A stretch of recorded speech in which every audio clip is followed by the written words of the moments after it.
অন্তর্বর্তী সরকারের সাথে হাসনাত সার্জিসদের সম্পর্কে কি দূরত্ব বাড়ছে, এমন প্রশ্ন ঘুরপাক খাচ্ছে বাতাসে। কথায় কথায় উপদেষ্টাদের বিরুদ্ধে সমন্বয়কদের হুঁশিয়ারি এই প্রশ্নকে আরো ভারী করে তুলছে। তবে কি এসব নিয়ে বিপাকে পড়েছেন ডক্টর ইউনূস? এখন প্রশ্ন হচ্ছে, যারা ডক্টর ইউনূসকে ক্ষমতায় বসালেন তাদের সাথে কি কারণে দূরত্ব বাড়ল তাদের? অন্তর্বর্তীকালীন সরকার আপনারা আপনাদের জায়গা থেকে কি অ্যাকশন নিচ্ছেন?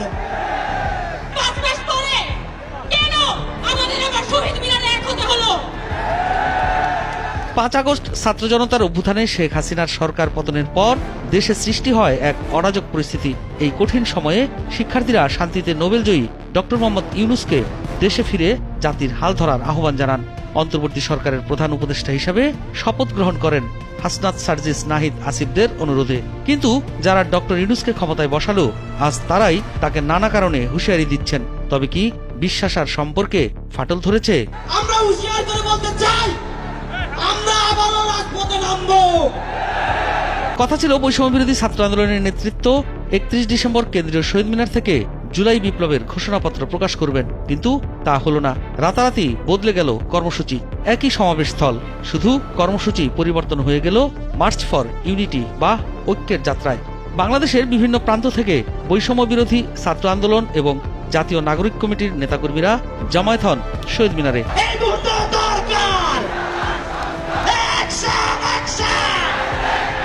সোমবার রাত 2টার কিছু আগে কর্মসূচি বদলের ঘোষণা করেন বৈষম্য বিরোধী ছাত্র আন্দোলনের নেতৃত্ব।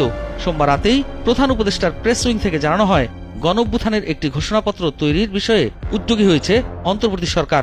ডক্টর মোহাম্মদ ইউনূসের অন্তর্বর্তী সরকারের এই পদক্ষেপের পরেই নিজেদের কর্মসূচি বাতিলের সিদ্ধান্ত নেন বৈষম্য বিরোধী ছাত্র আন্দোলনের নেতৃত্ব। ইউনূসের প্রশাসন ঘোষণাপত্র প্রকাশের বিষয়ে উদ্যোগী হওয়ার কারণে আলাদা করে ঘোষণাপত্র প্রকাশের পথ থেকে পিছিয়ে আসেন তারা।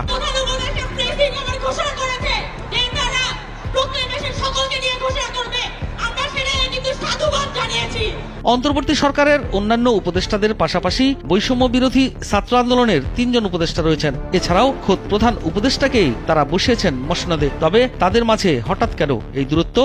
গুরুত্বপূর্ণ নানা ইস্যুতে কেন তারা নিজেরা বসে পরিকল্পনা করতে পারছেন না? যেসব বিষয়ে সরাসরি প্রধান উপদেষ্টার সাথে বসে আলোচনা করে সমাধান করা সম্ভব, সেগুলো কেন ঘটা করে জনসম্মুখে আনছে তারা?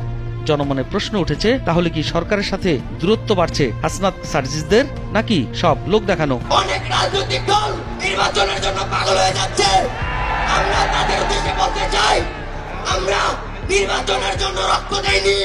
আগে দেশের সংস্কার হবে, তারপর হবে নির্বাচন। মঙ্গলবার বিকেলে সমাবেশ থেকে বৈষম্য বিরোধী ছাত্র আন্দোলনের তরফে ইউনূসের প্রশাসনকে সময়সীমা বেঁধে দেওয়া হয়েছে। বৈষম্য বিরোধী ছাত্র আন্দোলনের আহ্বায়ক হাসনাত আব্দুল্লাহ জানান, 15 জানুয়ারির মধ্যে জুলাই গণঅভ্যুত্থানের ঘোষণাপত্র জারি করতে হবে। বস্তুত জুলাই বিপ্লবের ঘোষণাপত্র ঘিরে গত কয়েকদিন ধরেই বাংলাদেশের রাজনীতিতে চর্চা শুরু হয়েছে। ইউনূসের অন্তর্বর্তী সরকার প্রথমে বৈষম্য বিরোধী ছাত্র আন্দোলনের এই ঘোষণাপত্র প্রকাশ কর্মসূচি থেকে নিজেদের দূরত্ব তৈরি করেছিল। তাদের বক্তব্য ছিল, এটি পুরোপুরি বেসরকারি একটি কর্মসূচি, অন্তর্বর্তী সরকারের সঙ্গে এর কোনো যোগ নেই।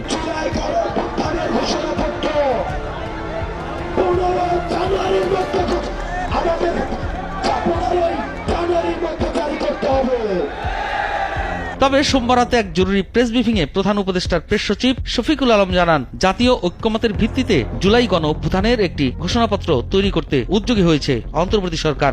এরপরেই বৈষম্য বিরোধী ছাত্র আন্দোলন ও জাতীয় নাগরিক কমিটির নেতারা নিজেদের মধ্যে একটি বৈঠকে বসেন।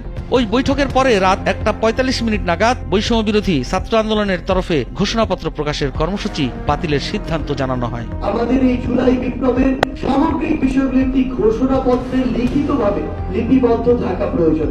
আমরা আমাদের জায়গা থেকে মনে করি এই ঘোষণাটি আমাদের সামগ্রিকভাবে পুরো বাংলাদেশের একটি লিখিত দলিল হিসেবে থাকবে। সময়